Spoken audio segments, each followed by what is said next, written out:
السلام عليكم ورحمة الله وبركاته.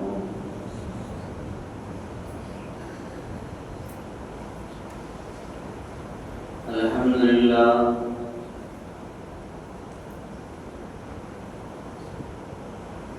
لله رب العالمين، والصلاة والسلام على سيدنا محمد صلى الله عليه وسلم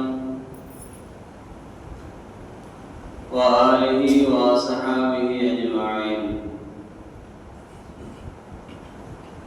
أما بعد، فأعوذ بالله من الشيطان الرجيم. بسم الله الرحمن الرحيم. وهو الذي خلق من الماء بشرا فجعله نسبا وصهرا. صدق الله مولانا العظيم. எல்லா புகழும் அல்லாஹ் ஒருவனுக்கு உரித்தாகட்டும். நம்முடைய நாயகம் சரதானே ஆலம் ஷஃபீஉல் முத்னிபீன் ஸல்லல்லாஹு அலைஹி வஸல்லம் அன்னவர்கள் மீதும் அவர்களின் வாழ்க்கை வழிமுறைகளை நம்பிக்கை மாறாது பின்பற்றி வாழ்ந்த உத்தம சத்திய சஹாபாக்கள், தாபிஈன்கள், தபஅ தாபிஈன்கள், நாதாக்கள், வலிமார்கள், இங்கே அமர்ந்திருக்கின்ற நம் அனைவர்கள் மீதும் அல்லாஹ்வின் சாந்தியும் சமாதானமும் என்றென்றும் நீங்காமல் உண்டாகட்டுமாக.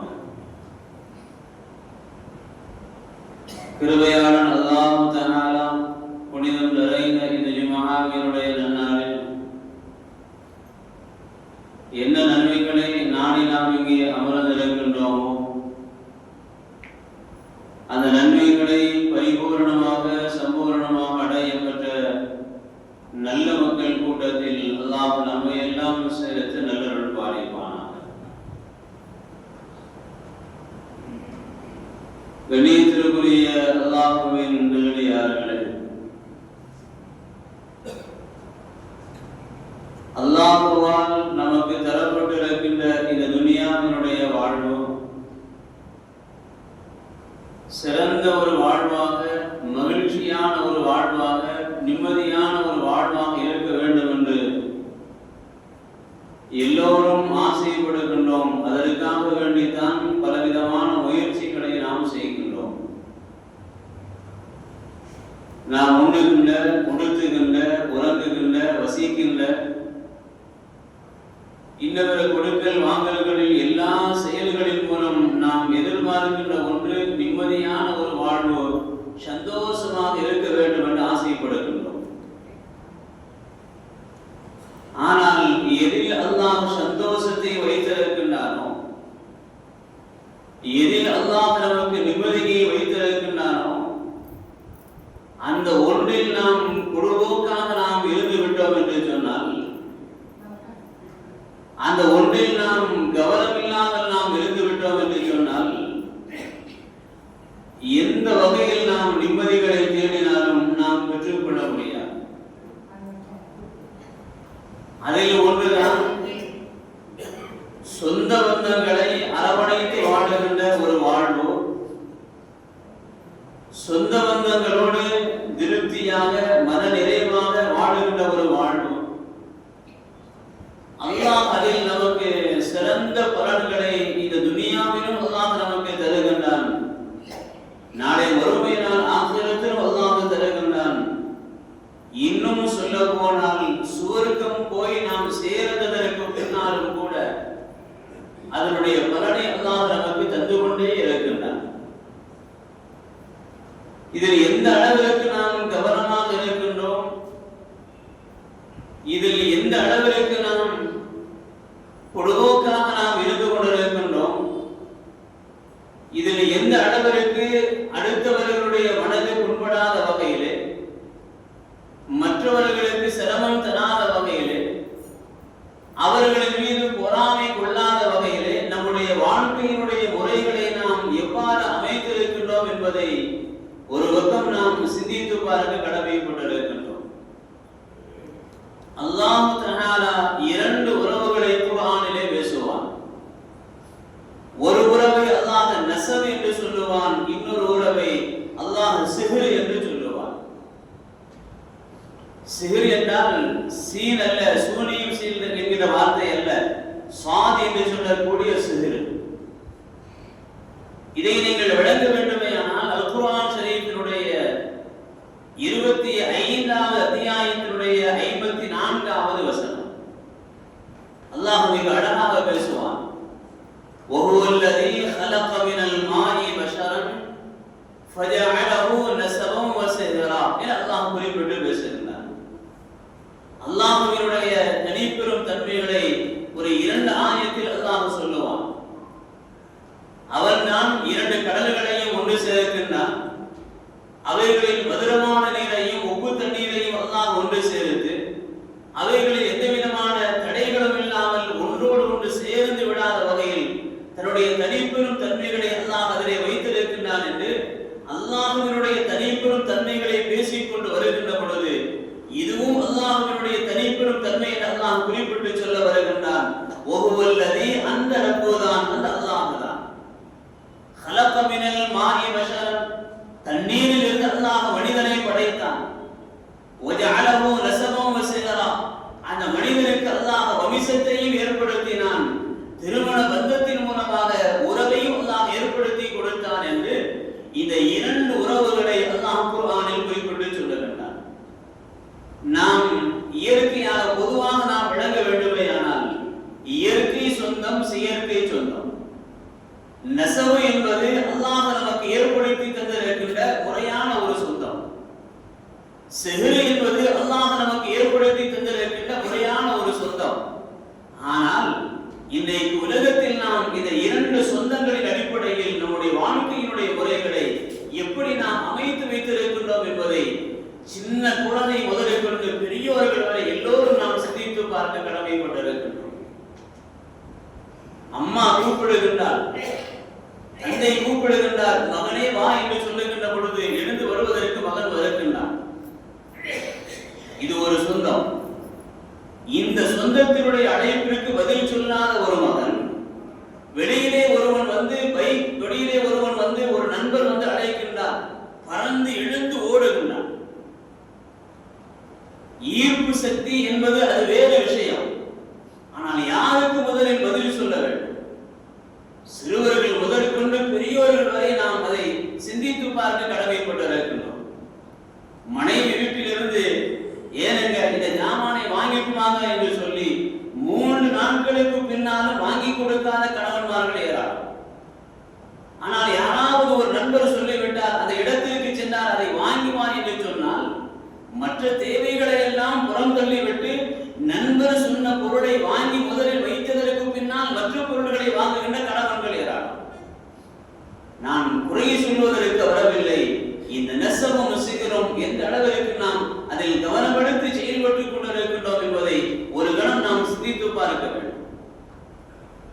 அல்லாஹ் நமக்கு தந்திருக்கின்ற இந்த உறவு என்பது, தாய் தந்தை என்பது அல்லாஹ் நாம் கேட்காமல் அல்லாஹ் நமக்கு கொடுத்த உறவு.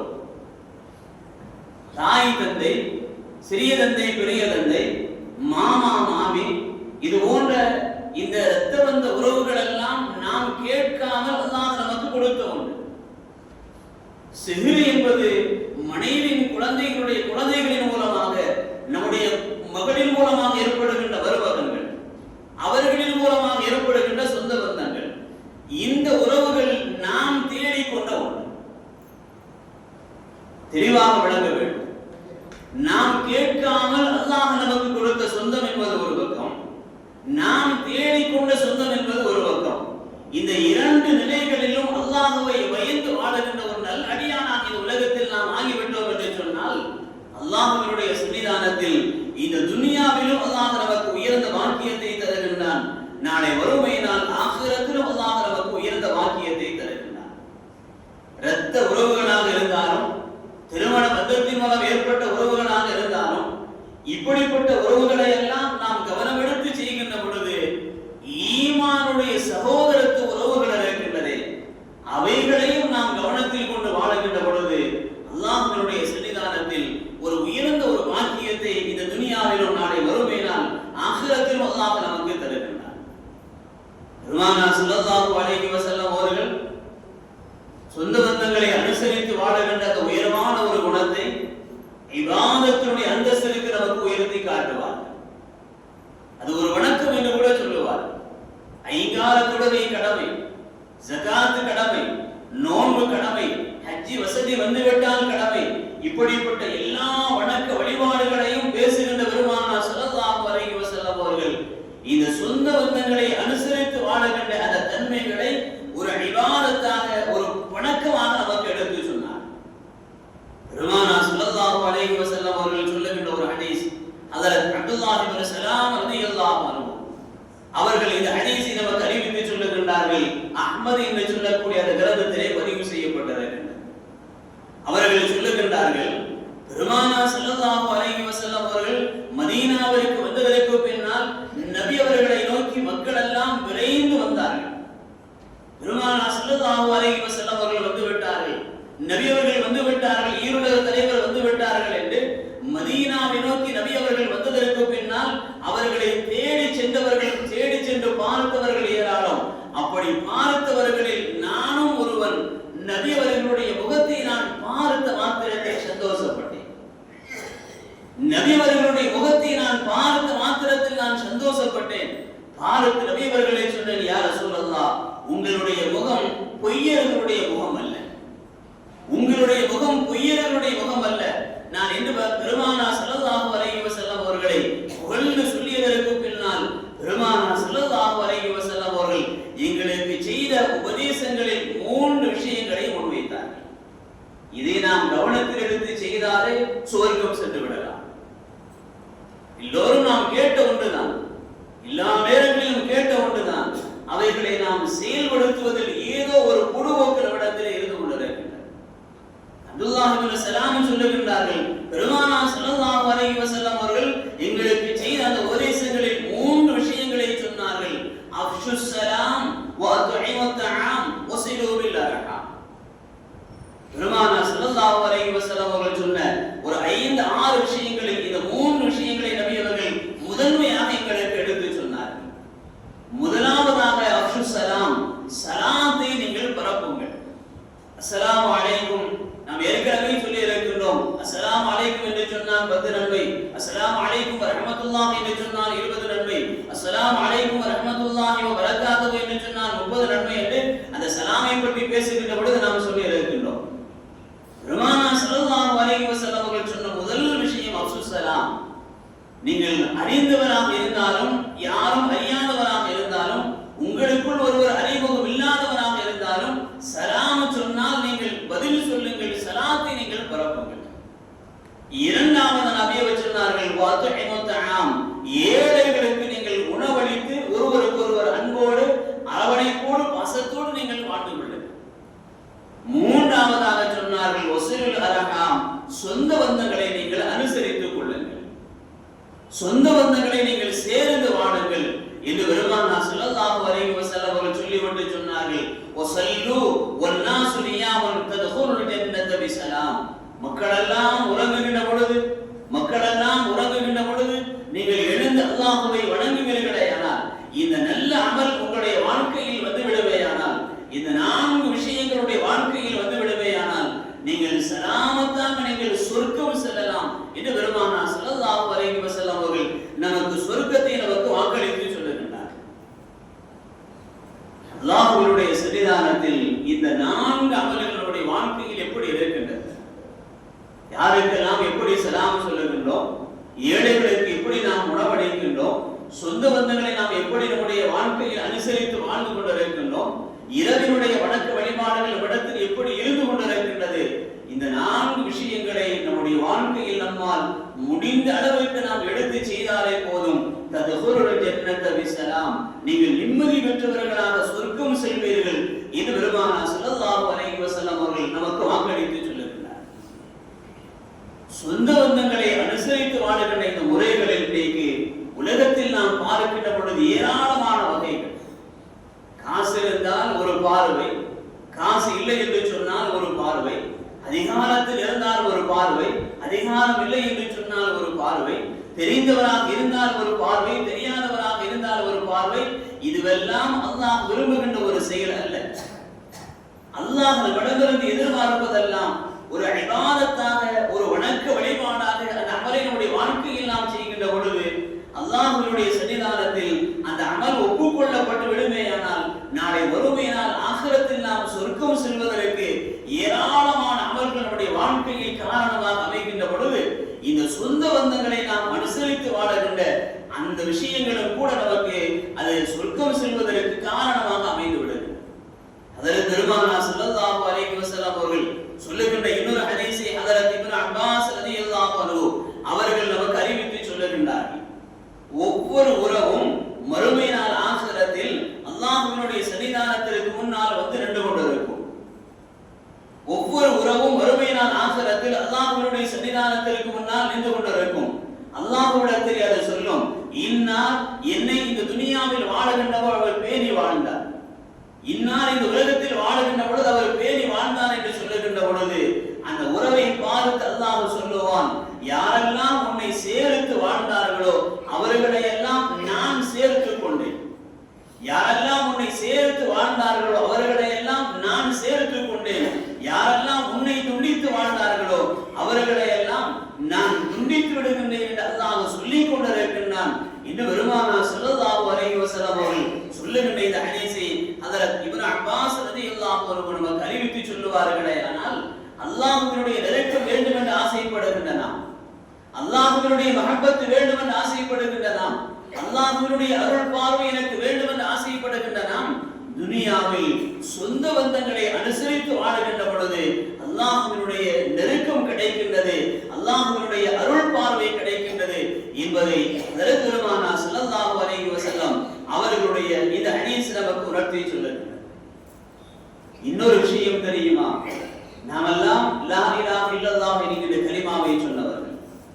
அந்த கலிமாவின் பின்னணியில் நாமெல்லாம் முஸ்லிம்கள் என்று அல்லாஹ்வினுடைய சன்னிதானத்தில் உறக்க சொல்லிக் கொண்டு இந்த துனியாவில் அல்லாஹ்வினுடைய உயர்ந்த பாக்கியத்தை பெற்று வாழுகின்றன. அந்த ஈமான் நமக்கு பரிபூரணமாக ஆக வேண்டுமே, ஆனால் சில அமல்கள் நம்முடைய வாழ்க்கையில் வேண்டும். அந்த ஈமானில் நாம் பரிபூர்ணமானவர்களாக, ஈமானில் காமிலானவர்களாக, ஈமானில் சம்பூர்ணம் பெற்றவர்களாக இந்த துனியாவில் நாம் ஆக வேண்டுமேயானால் நம்மிடத்தில் சில அமல்கள் இருக்க வேண்டும். அந்த அமல்களில் ஒரு அமல் சொந்த பந்தங்களை அனுசரித்து வாழுகின்றவர்கள். பெருமானார் ஸல்லல்லாஹு அலைஹி வஸல்லம் அவர்களுடைய ஹதீஸை ஹஜ்ரத் இப்னு மஸ்ஊத் ரலியல்லாஹு அன்ஹு அவர்கள் நமக்கு அறிவித்து சொல்லுகின்றார்கள், யார் இந்த துனியாவில் அல்லாஹ்வையும் மறுமை நாளையும் ஈமான் கொண்டு வாழுகின்றேன் என்று யார் சொல்லுகின்றாரோ, அல்லாஹ்வையும் மறுமை நாளையும் ஈமான் கொள்ளுகின்றேன் என்று யார் சொல்லிக் கொண்டு வாழுகின்றாரோ அவர் தன்னுடைய ஈமானில் நிறைவு பெற வேண்டுமையானால் தன்னுடைய சொந்த பந்தங்களை, குடும்ப உறவை அவர் சேர்த்து அனுசரித்துக் கொள்ளட்டும் என்று பெருமானார் ஸல்லல்லாஹு அலைஹி வஸல்லம் அவர்கள் சொன்னார்கள் என்று ஹஜ்ரத் இப்னு மஸ்ஊத் ரலியல்லாஹு அன்ஹு இந்த ஹதீஸை நமக்கு அறிவித்து சொல்லுகின்றார். அல்லாஹ்வினுடைய சன்னிதானத்தில் ஈமானில் பரிபூரணமான ஒரு தன்மை நமக்கு கிடைக்கின்றது. அந்த ஈமானில் பரிபூரணமான தன்மை ஏராளமான அமல்களில் சொல்லப்படுகின்ற பொழுது துனியாவில் அன்றாடம் நாம் செய்யக்கூடிய இந்த சொந்த பந்தங்களை விசாரிக்கின்ற, அனுசரிக்கின்ற, அரவணைத்து வாழுகின்ற அந்த தன்மைகளில் அல்லாஹ் நமக்கு ஈமானில் பரிபூர்ணமான ஒரு தன்மையை தருகின்றார் என்று சொன்னால் இலகுவாக இந்த துனியாவில் ஈமானினுடைய பரிபூர்ணத்தை பெற்றுக் கொள்ளக்கூடிய வாக்கியத்தை சொந்த பந்தங்களை அனுசரித்து வாழ்வதில் அல்லாஹ் நமக்கு தருகின்றார். பெருமானார் ஸல்லல்லாஹு அலைஹி வஸல்லம் அவர்களிடத்திலே ஒரு மனிதர் வருகின்றார். வந்து நபி அவர்களிடத்திலே கேட்கின்றார், யா ரசூலல்லாஹ், சொர்க்கம் செல்லக்கூடிய ஒரு அமலை எனக்கு நீங்கள் கற்றுத்தாருங்கள், சொர்க்கம் செல்லக்கூடிய ஒரு அமலை நீங்கள் எனக்கு கற்றுத்தாருங்கள் என்று சொன்ன பொழுது ஹஜ்ரத் பெருமானார் ஸல்லல்லாஹு அலைஹி வஸல்லம் அவர்கள் அந்த சஹாபியை பார்த்து சற்று கவனமாக நபி அவர்கள் சொன்னார்கள், இந்த சஹாபிக்கு, இந்த தோழருக்கு என்ன நேர்ந்தது என்று கேட்டார். அந்த சஹாபி மீண்டும் கேட்கின்றார், யா ரசூலல்லாஹ், அல்லாஹ்வையே நான் நேசிக்கின்றேன், உங்களை நான் நேசிக்கின்றேன், அந்த சொர்க்கம் செல்வதற்குண்டான வழி, ஏதாவது ஒரு வழி எனக்கு நீங்கள் சொல்லுங்கள். பெருமானார் ஸல்லல்லாஹு அலைஹி வஸல்லம் அவர்கள் அந்த தோழரை பார்த்து சொன்னார்கள், நீங்கள் தொழுகுங்கள், ஜகாத் கொடுங்கள், நல்ல அமல்களை செய்யுங்கள் என்று சொல்லிக் கொண்டே வருகின்ற பொழுது அல்லாஹ்வை நீங்கள் வணங்குங்கள் என்று சொல்லிக் கொண்டு வந்த பெருமானார் ஸல்லல்லாஹு அலைஹி வஸல்லம் அவர்கள், உங்களுக்கு சொர்க்கத்தை நுழைவிக்கக்கூடிய அமல்களில் குடும்ப உறவுகளை நீங்கள் அனுசரித்து பேண வாழுங்கள், அல்லாஹ் உங்களை நிச்சயம் சொர்க்கத்தில் சேர்ப்பார். வந்த அந்த சஹாபிக்கு சந்தோஷம் ஏற்பட்டு விட்டது. நாம் தொழுகின்றோம், நோன்பு நோக்கின்றோம், கலிமா சொல்லுகின்றோம், எல்லா அமல்களையும் செய்கின்றோம், அதையும் தாண்டி எனக்கு சொர்க்கம் கிடைக்க வேண்டும் என்று ஆசைப்பட்ட அந்த நபர், அந்த தோழர் பெருமானார் ஸல்லல்லாஹு அலைஹி வஸல்லம் அவர்களிடத்திலே வந்து கேட்கின்ற பொழுது நபி அவர்கள் சொல்லுவார்களே, ஆனால் சொர்க்கம் நமக்கு வாஜிபாக்கி பெற்றுத் தரக்கூடிய அமல்களில் சொந்த பந்தங்களை அனுசரித்து வாழ. இன்றைக்கு துனியாவில் பசியினால் ஏற்படக்கூடிய மரணங்கள் ஏறா. இன்றைக்கு துனியாவில் பசியினால் ஏற்படக்கூடிய மரணங்கள் ஏறா. அந்த மரணங்களை எல்லாம் சொல்லி மாடாது, எழுதி மாடாது. அவ்வளவு பசியினால் ஏற்படக்கூடிய மரணங்கள் துனியாவில் நாளுக்கு நாள் அதிகரித்துக் கொண்டே வருகின்றது. அது தாங்களாகவே சிலர்கள் ஏற்படுத்திக் கொள்ளுகின்றார்கள், இன்னும் சிலர்களால் மற்ற மனிதர்களுக்கு ஏற்படுத்தப்படுகின்றது. ஆனால் பெருமானார் ஸல்லல்லாஹு அலைஹி வஸல்லம் அவர்கள் ஒரு ஹதீஸிலே இவ்வாறு சொல்லுவார்கள், மன் ஸர்ரஹு அய்யப்சுத ஃபீ ரிஸ்கி. நபி அவர்கள் அழகாக சொன்னார்கள், தன்னுடைய வாழ்வில் ரிஸ்க் பொருளாதாரம் அவர் அதிகரிக்க வேண்டும் என்று யார் ஆசைப்படுகின்றார், தன்னுடைய வாழ்வில் ரிஸ்க் பொருளாதாரம் அபிவிருத்தி ஏற்பட வேண்டும் என்று யார் ஆசைப்படுகின்றாரோ அவர் தன்னுடைய இரத்த உறவை பேணி வாழட்டும், தன்னுடைய இரத்த உறவை அவர் பேணி கொள்ளட்டும் என்று பெருமானார் ஸல்லல்லாஹு அலைஹி வஸல்லம் அவர்கள் இந்த ஹதீஸில் நமக்கு இவ்வாறு சொல்லுகின்றார். துனியாவில் நாம் செய்யக்கூடிய பொருளாதாரத்திற்காக வேண்டி, உணவுக்காக வேண்டி, பசி நீங்க வேண்டும் என்பதற்காக வேண்டி எவ்வளவோ முயற்சிகளை இந்த உலகத்தில் நாம் செய்கின்ற பொழுது அல்லாஹ்வால் நமக்கு தரப்பட்டிருக்கின்ற எளிமையான ஒரு வழி, நாம் உண்ணுகின்ற அந்த உணவில், நம்முடைய வாழ்வாதாரத்தில், நம்முடைய பொருளாதாரத்தில் அல்லாஹ் நமக்கு ரிஸ்கில் அபிவிருத்தி நமக்கு வேண்டும் என்று ஆசைப்படுகின்ற நாம் நபி அவர்கள் சொல்லுகின்றார்கள், யார் தன்னுடைய ரிஸ்கில் அபிவிருத்தி ஏற்பட வேண்டும் என்று ஆசைப்படுகின்றார்களோ அவர்கள் இரத்த பந்த உறவை பேணி வாழ்ந்து கொள்ளட்டும் என்று பெருமானார் ஸல்லல்லாஹு அலைஹி வஸல்லம் அவர்கள் சொல்லுவார்களே. ஆனால் அல்லாஹ்வினுடைய சன்னிதானத்தில் நாம் எந்த அளவிற்கு அதில் நாம் கவனமெடுத்து நாம் செய்ய வேண்டிய கடமை நமக்கு இருக்கின்றது என்பதை ஒரு கணம் நாம் சிந்தித்து பார்க்க கடமைப்பட்டிருக்கின்றோம். நீடித்த ஆயுள் வேண்டும், நிறைந்த ஆயுள் வேண்டும், நோயில்லாத வாழ்வு வேண்டும் என்று ஆசைப்படுகின்றன. அதற்கு பெருமானார் ஸல்லல்லாஹு அலைஹி வஸல்லம் அவர்கள் அதையும் ஹதீஸில் நமக்கு குறிப்பிட்டு சொல்லுவார்கள், யார் இந்த துனியாவில் நீடித்த ஆயுளோடு வாழ வேண்டும் என்று ஆசைப்படுகின்றார்களோ அவர்கள் தங்களுடைய சொந்த வந்த உறவுகளை பேணி வாழ்ந்து கொள்ளட்டும் என்று பெருமானார் ஸல்லல்லாஹு அலைஹி வஸல்லம் அவர்கள் இந்த ஹதீஸில் நமக்கு மிக அழகாக நமக்கு குறிப்பிட்டு சொல்லுகின்றார். அந்த வரிசையிலே அல்லாஹ்வால் நமக்கு தரப்பட்டிருக்கின்ற துனியாவினுடைய அமல்களில் ஜகாத், நோன்பு, ஹஜ், தொழுகை இவைகளெல்லாம் நமக்கு இபாதத்தாக கட்டாய கடமையாக நமக்கு ஆக்கப்பட்டிருக்கின்றது. அதே வரிசையில் ஒரு இபாதத்தாக அல்லாஹ் நமக்கு சொந்த பந்தங்களை பேணி வாழுகின்ற அந்த முறைகளை அல்லாஹ் நமக்கு தந்திருக்கின்றான். இன்றைய காலத்தினுடைய உறவுகளில் சில நேரங்களில் ஆங்காங்கே பல வகைகளில் பார்வை சரியில்லாத, எண்ணங்கள் சரியில்லாத, பேச்சுக்கள் சரியில்லாத, பொறாமைகள் நடந்ததாக உலகத்திலே இருக்கலாம். அவைகளெல்லாம் அந்தந்த நேரங்களில் அவைகளை அப்படியே நாம் விட்டுவிட வேண்டும். காரணம் என்னவென்று சொன்னால், அதற்கு உயிரின் மேலான பெருமானார் ஸல்லல்லாஹு அலைஹி வஸல்லம் அவர்களிடம் வந்து சய்யிதுனா அபூ ஹுரைரா ரலியல்லாஹு அன்ஹு அவர்கள் வந்து கேட்கின்றார்கள், யா ரசூலல்லாஹ், எனக்கு சில சொந்த வந்த உறவுகள் இருக்கின்றார்கள், எனக்கு சில சொந்த வந்த உறவுகள் இருக்கின்றார்கள், நான் அவர்களை ஆதரிக்க வேண்டும் என்று ஆசைப்படுகின்றேன், அவர்களோடு சேர்ந்து வாழ வேண்டும் என்று ஆசைப்படுகின்றேன், அவர்களோடு உறவாட வேண்டும் என்று ஆசைப்படுகின்றேன். ஆனால் இவர்கள் எல்லாம் என்னை வெட்டி ஒதுக்கி அவர்கள் என்னை தனிமையில் விட்டுவிட்டு அவர்கள் தூர செல்லுகின்றார்கள். நான் அவர்களை ஒதுக்கவில்லை, நான் அவர்களை ஓரம் கட்டவில்லை, அவர்களுக்கு இன்றைக்கும் நான் அவர்களை பிரியப்படுகின்றேன் என்று சொன்ன பொழுது அதற்கு பெருமானார் ஸல்லல்லாஹு அலைஹி வஸல்லம் அவர்கள் சொன்னார்கள், அதுதான் சரி, நீங்கள் செய்வதுதான் சரி, அவர்களுடைய முகத்தில் நீங்கள் கரியை பூசுவதற்கு சமம் என்று பெருமானார் ஸல்லல்லாஹு அலைஹி வஸல்லம் அவர்கள் சய்யிதுனா அபூ ஹுரைரா ரலியல்லாஹு அன்ஹு அவர்களுக்கு இப்படி உபதேசம் செய்வார்களே. ஆனால் துனியாவினுடைய வாழ்க்கையில் சில நேரங்களில் அப்படியும் இருக்கலாம், இப்படியும் இருக்கலாம். அந்தந்த நேரங்களில் அல்லாஹ்விற்காக வேண்டி நம்முடைய நேசம் பாசம் அமைகின்ற பொழுது, அது பெற்றோர்களாக, குழந்தைகளாக, மனைவி மக்களாக, சொந்த பந்தங்களாக, நாம் மேற்கொள்ளுகின்ற நட்பு உறவுகளாக இருந்தாலும் அல்லாஹ்விற்காக வேண்டி என்று வருகின்ற பொழுது அதில் அல்லாஹ் நமக்கு பரக்கத்தை தருகின்றான், அதில் அல்லாஹ் நமக்கு நிம்மதியை தருகின்றான், அதில் அல்லாஹ் நமக்கு சுவர்க்கத்தை அடையக்கூடிய பாக்கியத்தை அல்லாஹ் தருகின்றான் என்பதை தான் இந்த ஆயாத்துகள், ஹதீஸுகள் நமக்கு உணர்த்தி சொல்லுகின்றது. அந்த வரிசையில் அல்லாஹ்வால் நமக்கு தரப்பட்டிருக்கின்ற இந்த துனியாவினுடைய வாழ்வில் நிம்மதி என்பது மிக முக்கியமான ஒன்று. அந்த நிம்மதியை சொந்த பந்தங்களை அனுசரித்து வாழ்வதில் அல்லாஹ் நமக்கு தருகின்றான். அதில் அல்லாஹ் நமக்கு வரக்கத்தை தருகின்றான். ஆயுளில் நீட்டிப்பை அல்லாஹ் நமக்கு தருகின்றான். உடல் பலத்தை அல்லாஹ் நமக்கு தருகின்றான். இப்படி துனியாவினுடைய இந்த வாழ்க்கையினுடைய முறைகளில் சொந்த பந்தங்களை அனுசரித்து வாழ்வதில் இந்த துனியாவில் மாத்திரமல்ல, நாளை மறுமையினால் ஆகிரத்தில் நாம் சொர்க்கம் செல்வதற்கு இந்த நன்மை ஒரு காரணமாக அமைகின்றது என்பதையும் ஹஜ்ரத் பெருமானார் ஸல்லல்லாஹு அலைஹி வஸல்லம் அவர்களுடைய ஹதீஸ்கள் நமக்கு உணர்த்தி சொல்லுகின்றது. எல்லாம் வல்ல ரப்பல் ஆலமீன் அல்லாஹ் தஆலா இந்த உலகில் நாம் வாழும் காலமெல்லாம் அல் குர்ஆன் ஷரீஃபில் இன்னைய விஷயங்களை எல்லாம் அல்லாஹ் நமக்கு விளக்கி சொல்லுகின்றான். அவைகளை எல்லாம் படித்தறிந்து உணர்ந்து வாழ்ந்து நம்முடைய வாழ்க்கையில் நாம் கடைபிடித்து வாழ்ந்து அல்லாஹ்வினுடைய நற்பலன்களை நல்ல அமல்களை உலகிலும் பெற்றுக்கொண்ட நன்மக்களாக அல்லாஹ் நம்மை ஆக்கி வைத்தல் புரிவானாக.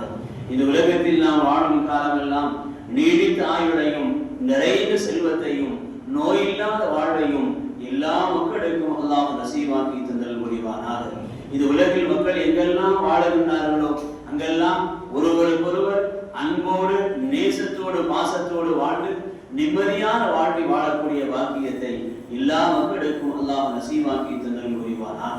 இது உலகத்தை விட்டு மரணிக்கின்ற பொழுது லா இலாஹ இல்லல்லாஹ் முஹம்மது ரசூலுல்லாஹ் என்கின்ற உன்னத கலிமாவை மனதிலோடு மொழிந்து மரணிக்கக்கூடிய பாக்கியத்தை அல்லாஹ் நம் அனைவர்களுக்கும் நசீவாக்கி தந்தல் புரிவானாக. நாளை மறுமையினால் ஆகிரத்தினுடைய அனைத்து அதாபுகள் வேதனைகளை விட்டும் அல்லாஹ் நம்மை பாதுகாத்து ஜன்னத்துல் ஃபிர்தௌஸ் என்கின்ற சுவர்க்கத்தை அடையக்கூடிய பாக்கியத்தை அல்லாஹ் நமக்கும் நம்முடைய பெற்றோர்களுக்கும் நம்முடைய குடும்பத்தார்களுக்கும் நம்முடைய வாரிசுகளுக்கும் நம்முடைய ஆசிரியர் பெருமக்களுக்கும் எல்லா மக்களுக்கும் அல்லாஹ் நசீவாக்கி தந்தல் புரிவானாக. வாஹிரு தஅவானா அல்ஹம்துலில்லாஹி.